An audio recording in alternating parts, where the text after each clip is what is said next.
Dalton's law of partial pressure already हो चुका है। Dalton's law of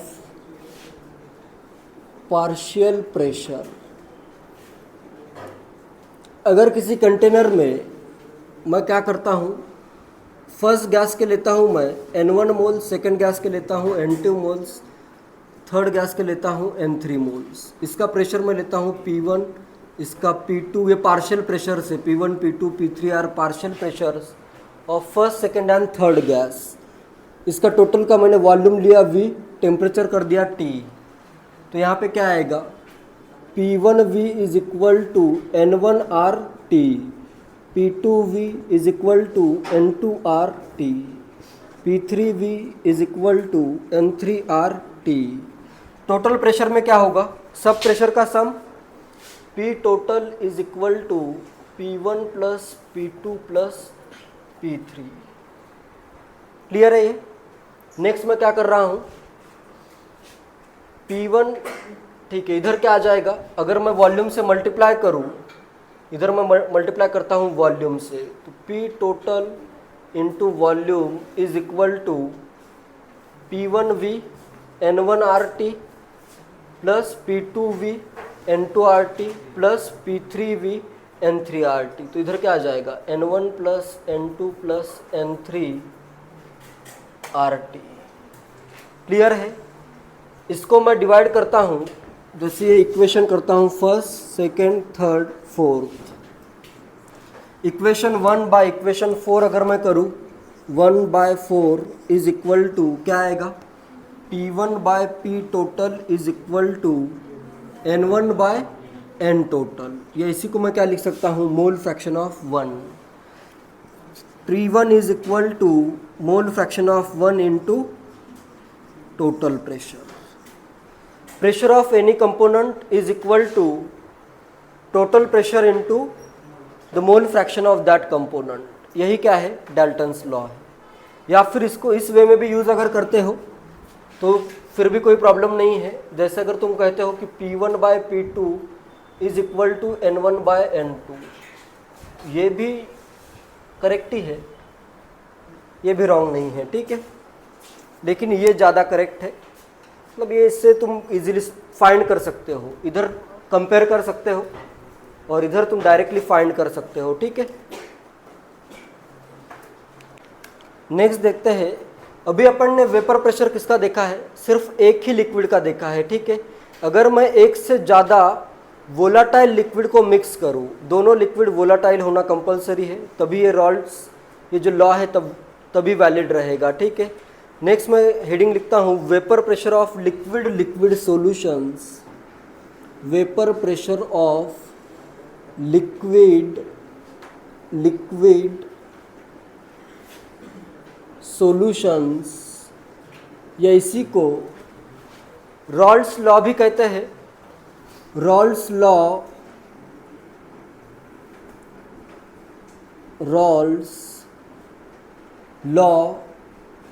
for volatile solute,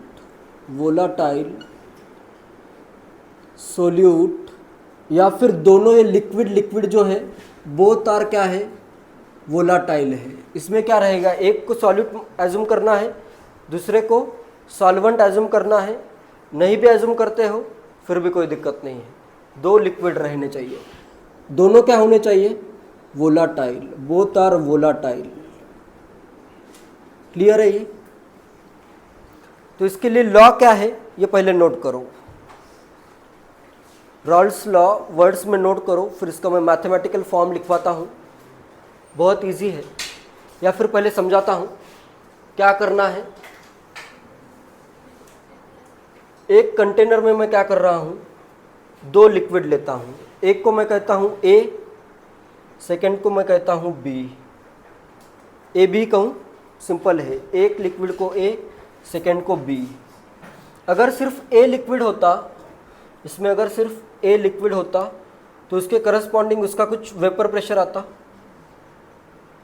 vapour pressure of pure liquid A को मैं कहता हूँ P0A। Vapour pressure of pure liquid A is equal to, इसको मैं लिखता हूँ, किस वे में लिख रहा हूँ, ध्यान दो, पी नॉट ए। क्लियर है ये? अगर सिर्फ ए लिक्विड होता तो यहाँ पे वेपर प्रेशर कितना आता, पी नॉट ए आता। नेक्स्ट अगर यहाँ पे सिर्फ बी होता तो क्या आता इधर, पी नॉट बी करता हूँ मैं, P naught B is vapour pressure of pure liquid B. ठीक है, सिर्फ अगर ए होता तो यहाँ पे प्रेशर आता पी नॉट ए, सिर्फ अगर बी होता तो यहाँ पे प्रेशर आता पी नॉट बी। अगर दोनों का मिक्सचर है तो वेपर प्रेशर दोनों के क्या आएगा, बीच में आएगा, आएगा या नहीं? तो इसमें रॉल्स लॉ क्या कहता है, यहाँ पे ए का जो प्रेशर आएगा या वेपर प्रेशर और बी का जो वेपर प्रेशर आएगा वो प्रोपोर्शनल होगा उनका यहाँ पे मोल फ्रैक्शन कितना है। जैसे अगर प्योर ए है तो मोल फ्रैक्शन ए का कितना होगा, 1 होगा, तो यहाँ पे प्रेशर कितना आ जाएगा, P A is equal to P naught A आ जाएगा। प्योर अगर बी है तो यहाँ पे क्या होगा, pressure of B is equal to क्या आ जाएगा, पी नॉट बी आएगा। यहाँ पे अगर मैं इसका मिक्सचर लूँ, यहाँ पे मैं क्या कर रहा हूँ, ए के कुछ मोल से बी के कुछ मोल से, तो इसका ए का मोल फ्रैक्शन इन सॉल्यूशन है, ये एक्स से क्या है, mole fraction of A in solution, X B क्या है, mole fraction of B in solution, चाहे तो उधर लिख देता हूँ, X A and X B are mole fractions of A and B, mole fractions of A and B in solution. ये बिल्कुल याद रखो, ये अगर याद नहीं है तो क्वेश्चन रॉन्ग होता है बहुत बार, है बहुत सिंपल। ये मोल फ्रैक्शन कहाँ के है, सॉल्यूशन के मोल फ्रैक्शन है, ठीक है, क्लियर है? तो यहाँ पे दोनों के मॉलिक्यूल्स प्रेजेंट होंगे, होंगे या नहीं, ए के भी कुछ मॉलिक्यूल्स, दोनों वोलाटाइल लिक्विड से, A and B are volatile, ये कंपलसरी है, A and B are volatile liquids. तो यहाँ पे अभी क्या होंगे, कुछ मॉलिक्यूल्स होंगे ए के, कुछ मॉलिक्यूल्स होंगे बी के।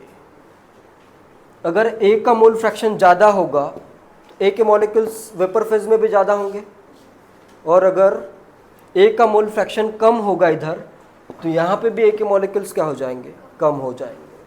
तो रॉल्ट ने क्या फाइंड किया, रॉल्ट ने ये फाइंड किया कि यहाँ पे ए के मॉलिक्यूल्स का जो वेपर प्रेशर आ रहा है, जिसको मैं कहता हूँ पी ए, एंड बी के मॉलिक्यूल्स का जो वेपर प्रेशर आ रहा है उसे मैं कहता हूँ पी बी, ठीक है, वो आता है P A is equal to आता है P naught A into X A.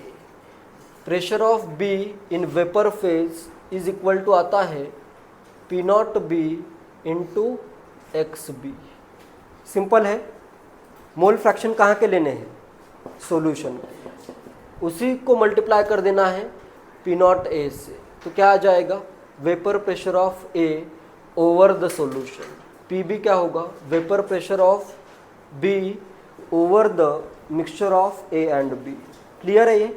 P A and P B are, P A and P B are vapour pressures of A and B over the solution, over the solution. इनकी values find करने के लिए क्या होगा, इधर P naught A X A, vapour pressure of ए, यहाँ पे ए के जो मॉलिक्यूल्स है वो प्रेशर कितना अप्लाई करेंगे, P naught A X A, B के molecules P naught B X B.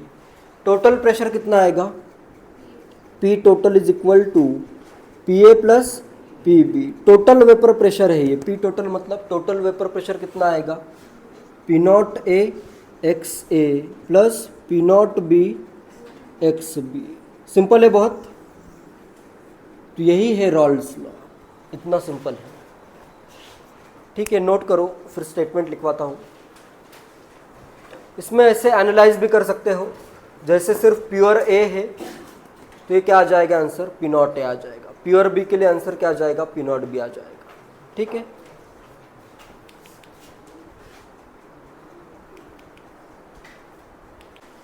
पूछो क्वेश्चन।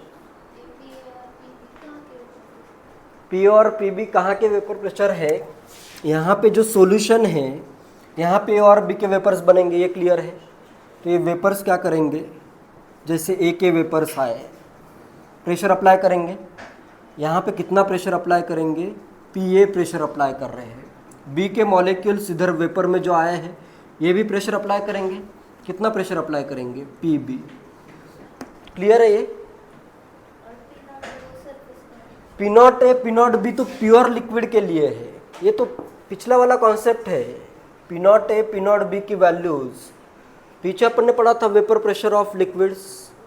नॉर्मल प्योर लिक्विड के लिए कुछ ना कुछ वेपर प्रेशर आता है, ये वैल्यूज वो है। प्योर के लिए वैल्यूज आती है, मिक्सचर में ये वैल्यूज आएगी। क्लियर है। मिक्सचर के लिए वैल्यूज चेंज होगी, इतनी वैल्यूज आएगी। ठीक है। पी नॉट ए और पी नॉट बी प्योर अगर है, ए और बी लिक्विड, अगर ए लिक्विड में प्योर लूँ, जैसे पी नॉट ए कब होगा, जैसे कंटेनर है और इधर मैंने ए लिक्विड लिया है तो इधर क्या आएगा, पी नॉट ए प्रेशर आएगा। अगर मैं कंटेनर में बी लिक्विड लिया है तो इधर प्रेशर कितना आएगा, पी नॉट बी। प्योर ए और बी का ये वेपर प्रेशर्स है, मिक्सचर में ये आएंगे प्रेशर्स। क्लियर है ये, अभी क्लियर है। इसको कभी कभी ये भी कहा जाता है, पी ए और पी बी को मैं पार्शियल वेपर प्रेशर्स भी कहते हैं इनको, partial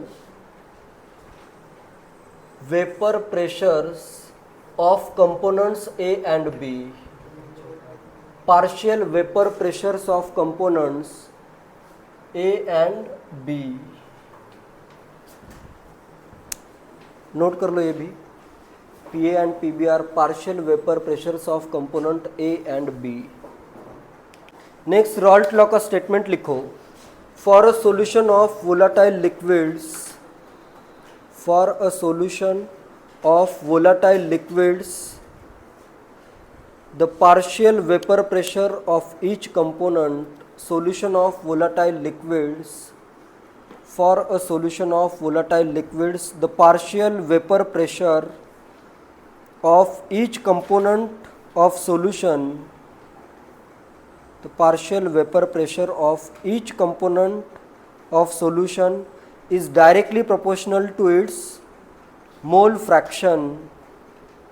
Partial vapor pressure of each component of solution is directly proportional to its mole fraction present in solution, is directly proportional to its mole fraction present in solution.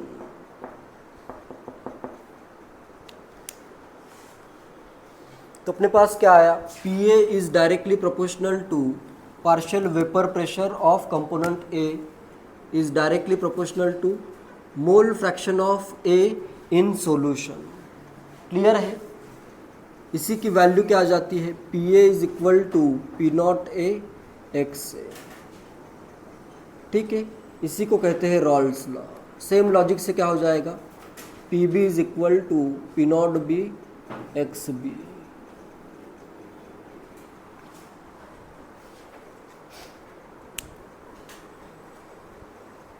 P A is directly proportional to X से लिखो, exact value ऐसे आएगी। Clear है ये। X A and X B are the mole fraction of A and B in solution. P naught A and P naught B are vapour pressure of pure components A and B. P naught A and P naught B are vapour pressures of pure components A and B. And next, P A and P B are, ये सब points clearly समझो। Clear है यहाँ तक। P A and P B are vapour pressure of components A and B over the solution. P A and P B are vapour pressures of components A and B over the solution, या फिर P A and P B are partial pressures of A and B in vapour phase. इनको मैं ये भी कह सकता हूँ, कुछ मोल्स गैस, अभी ये लिक्विड को छोड़ दो इधर साइड में, इधर क्या भी क्या है, ए के कुछ मोल्स, बी के कुछ मोल्स, तो मैं इनको क्या कह सकता हूँ, पी ए क्या है, ए का पार्शियल प्रेशर जो गैसेस फेज के मॉलिक्यूल्स है, पी बी क्या है, बी का वेपर प्रेशर, बी का पार्शियल प्रेशर जो कि इसके मॉलिक्यूल्स के कारण आ रहा है, ठीक है। P A and P B are partial pressures of A and B in vapour phase. Point लिखो, ये लिखो, दोनों पॉइंट लिखो। P A and P B are, P A and P B are vapour pressure of components A and B, P A and P B are vapour pressures of components A and B. Vapour pressure लिखना है एक बार, over the P A and P B are vapour pressures of component A and B over the solution. Clear है? Vapour pressure of components A and B over the solution. Next point लिखो, P A and P B are partial pressures of, P A and P B are partial pressures of A and B in vapour phase. P A and P B are partial pressures of A and B in vapour phase. Next, अगर मैं ये solution यहाँ पे नहीं है ऐसे समझो, एक का प्रेशर इतना है, दूसरे का प्रेशर इतना है, तो ये क्या है इनके पार्शियल प्रेशर्स। पार्शियल प्रेशर का ही सम क्या होता है? Total pressure. Vapour pressure of solution क्या आएगा यहाँ पे? अभी vapour pressure of solution P B plus P B आएगा। वेपर प्रेशर ऑफ सॉल्यूशन अगर फाइंड करना है तो वो क्या होगा? ए का और बी का दोनों का मिला के प्रेशर होगा, जिसी को मैंने लिखा है टोटल प्रेशर। ठीक है, यहाँ पे टोटल प्रेशर इतना आएगा, नोट कर लो ये भी। Vapour pressure of solution is equal to vapour pressure of solvent plus vapour pressure of solute.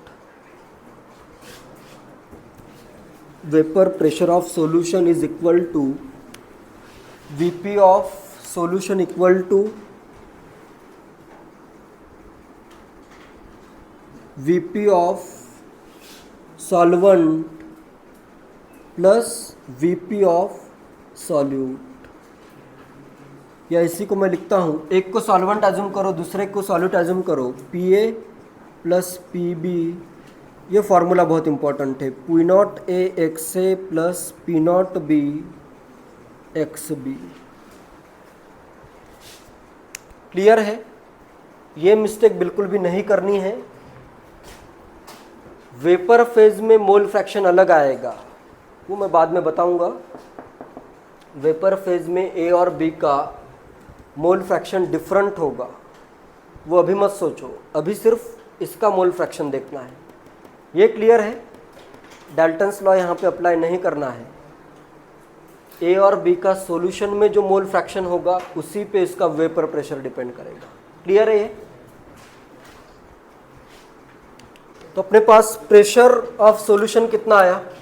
Vapour pressure of solution P S is equal to P A P naught A X A plus P naught B X B.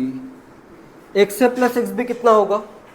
1 होगा, तो इसको मैं ऐसे भी लिख सकता हूँ, P naught A 1 minus X B plus P naught B X B. लिख सकता हूँ या नहीं? नेक्स्ट मैं इधर क्या करता हूँ, पी नॉट ए को अलग कर देता हूँ, पी नॉट ए साइड में कर दिया, प्लस करता हूँ, नहीं, पी नॉट ए क्या हुआ इधर, P naught A minus P naught A X B plus P naught B X B. अच्छा, एक्स बी को अलग करना पड़ेगा, ठीक है। तो इधर क्या आएगा इक्वेशन, पी नॉट ए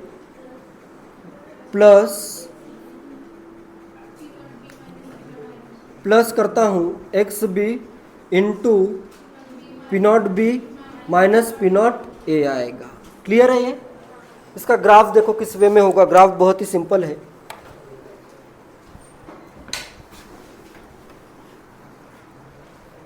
ये सब क्लियर है? सबको नोट करो इतना, उसी का ग्राफ ड्रॉ करना है। क्योंकि इसी से फर्दर और भी ग्राफ जनरेट होते हैं। आगे के कॉन्सेप्ट में भी ये ग्राफ्स यूजफुल है। इधर मैं करता हूँ mole fraction of A is equal to 1, तो mole fraction of B is equal to कितना आएगा 0। इधर मैं करता हूँ इस कॉर्नर पे mole fraction of A is equal to 0, mole fraction of B कितना हो जाएगा 1। वेपर प्रेशर इधर ऊपर के डायरेक्शन में वेपर प्रेशर है of solution, VP of solution. इधर कितना होगा vapour pressure of solution, XB 1 है मतलब प्योर बी है, XB 1 तो कितना आ जाएगा total pressure P not be. इधर मैं लेता हूँ ये P नॉट बी। इधर x से इक्वल टू 1 मतलब प्योर A है, तो इधर प्रेशर कितना आएगा vapour pressure P naught A आ जाएगा। ठीक है, क्लियर है ये क्लियर है। नेक्स्ट अभी इधर से अगर A का देखो, B का यहाँ पे प्रेशर कितना होगा vapour pressure of B, pressure of B is equal to क्या आता है P naught B X B. ये वैल्यू कितनी होगी इधर 0, 0 से लेके ये इंक्रीज होते होते यहाँ तक, यहाँ पे कहाँ पे पहुँचेगी P नॉट B तक। तो एक ग्राफ मैं इस वे में ड्रॉ करता हूँ। ये है अपना PA की वैल्यू, सॉरी PB की वैल्यू, PB की वैल्यू इतनी आएगी। PB की वैल्यू यहाँ पे 0 है, PB की वैल्यू यहाँ पे कितनी हो जाएगी P नॉट B, हो गया नहीं। नेक्स्ट PA की वैल्यू यहाँ पे क्या होगी 0 और यहाँ पे कितनी होगी P नॉट A। तो यहाँ से इधर मैं ऐसे ग्राफ ड्रॉ करता हूँ, पॉइंट इधर ड्रॉ कर दो। ये है अपना PB का ग्राफ, ये है अपना PA का ग्राफ। क्लियर है, इधर A 0 है तो PA भी 0 हो गया। इधर पूरा का पूरा A, pressure of A P naught A आ गया। टोटल प्रेशर का ग्राफ कहाँ पे आएगा, ये इधर आएगा। दोनों को अगर तुम ऐड करोगे तो ये अपना होगा PS pressure of vapour pressure of solution is equal to PA plus PB का ग्राफ। क्लियर है, तीनों ग्राफ क्लियर है। A यहाँ पे, B यहाँ पे 0 था, इधर पूरा B हुआ, इधर से इधर मूव हो रहे हो तो पूरा का पूरा B हो गया। PB यहाँ पे इधर इंक्रीज हुआ, इधर A 0 था, PA 0 था, इधर PA इंक्रीज होते होते P नॉट A तक इंक्रीज हो गया। बाकी दोनों का अगर मिक्सचर है तो बीच में ये ग्राफ आएगा। इससे तुम इजीली कहीं पे भी वैल्यू फाइंड कर सकते हो। या फिर यहाँ पे देखो PS is equal to P naught A plus XB के साथ लीनियर ग्राफ आ रहा है। XB यहाँ पे 0, XB यहाँ पे 1। XB जैसे बढ़ेगा PS भी क्या हो जाएगा, बढ़ जाएगा। P naught B minus P naught A, ये क्या है, इसका स्लोप है। क्लियर है। Y is equal to M, ये अपना M होगा, M X प्लस C। ये इसको अगर मैं Y कहूँ, Y is equal to M, slope क्या आएगा P naught B minus P naught A, positive slope आ रहा है। ये X भी इधर बढ़ रहा है X एक्सिस पे, और इधर ये क्या है, इसका intercept C P naught A आया। ठीक है, इससे भी फाइंड कर सकते हो, लॉजिक से भी फाइंड कर सकते हो। क्लियर है ग्राफ।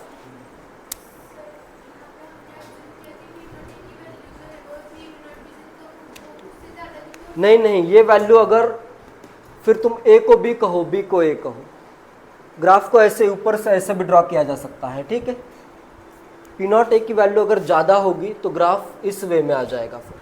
ठीक है, मैंने ये एज्यूम किया है P naught B is greater than P naught A। अगर P नॉट A ज़्यादा है तो A को B कहो, B को A कहो, उससे फ़र्क नहीं पड़ेगा। ठीक है, क्लियर है।